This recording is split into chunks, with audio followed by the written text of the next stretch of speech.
En la antesala del Congreso Americano de Oftalmología es un verdadero privilegio y honor poder conversar unos minutos con el doctor Murthy Simhambhatha. Él es presidente, chairman y CEO de Abbott Medical Optics.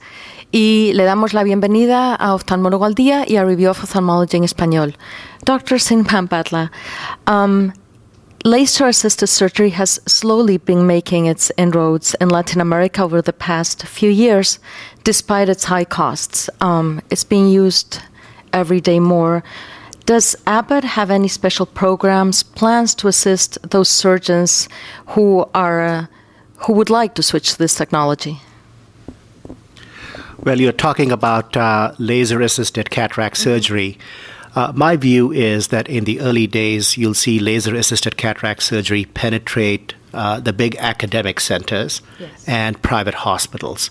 The big academic centers, because the advent of laser cataract surgery is similar to the early days of phacoemulsification.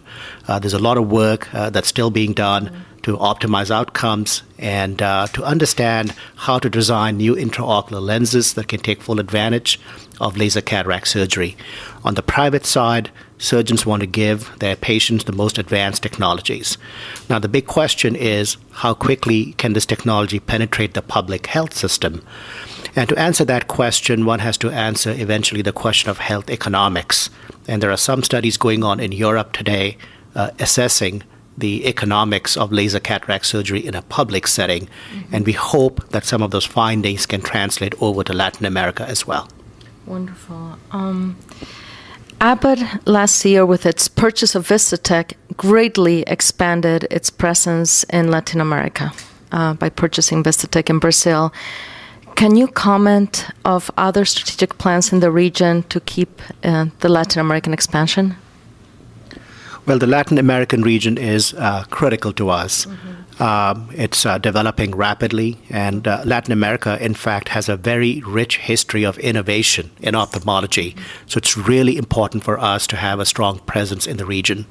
Now, we started with Brazil because it's a big market, and we felt it really important to interface directly with the end customer.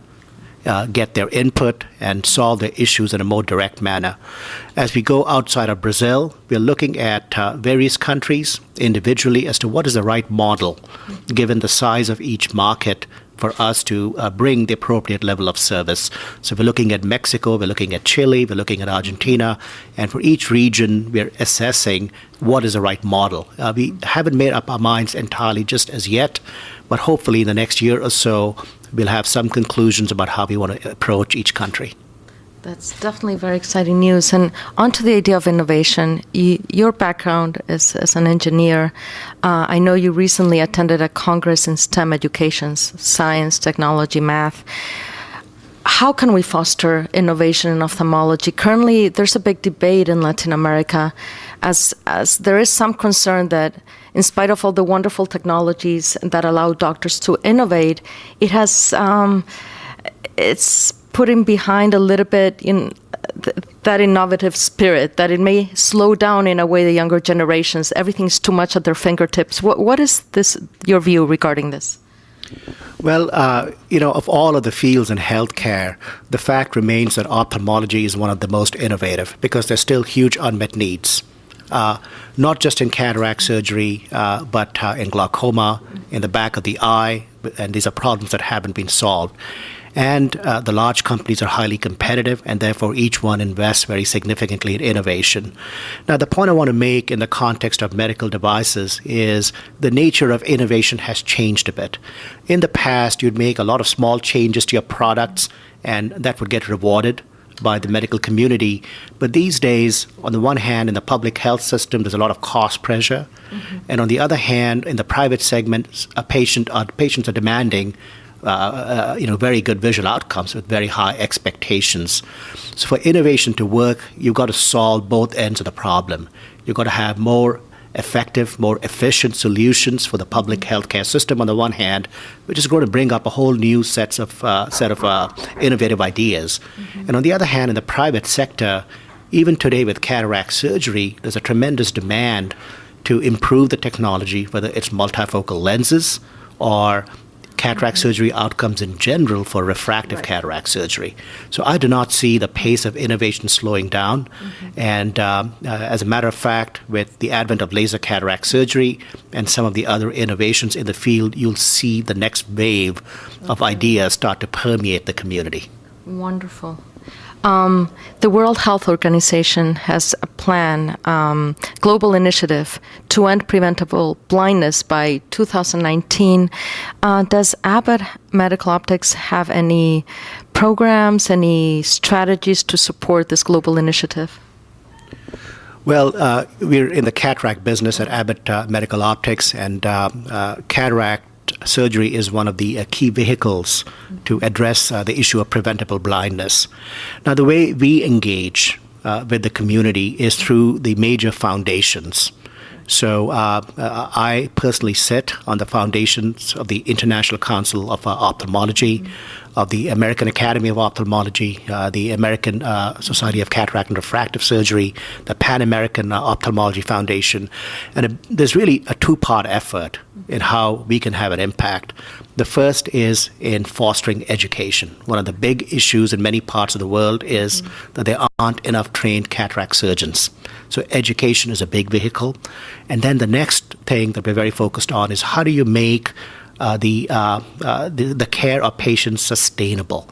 At the end of the day, it's very difficult if it's purely charitable to sustain the initiative.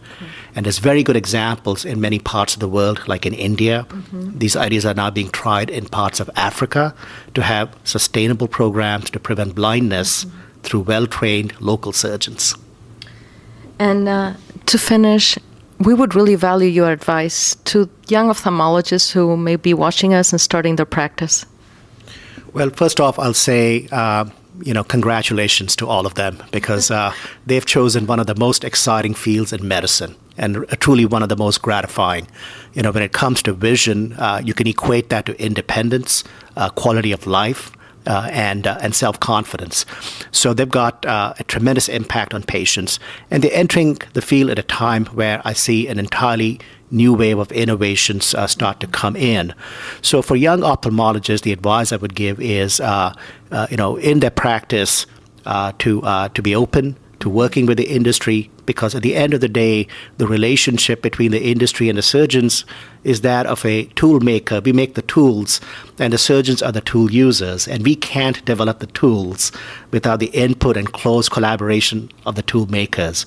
And together, I believe the surgical community and the industry can really further transform the field of ophthalmology. Doctor Simhambhatha, muchísimas gracias por su tiempo aquí hoy. De verdad lo valoramos muchísimo y esperamos verlo en Latinoamérica muy, muy pronto. Gracias. Thank you very much.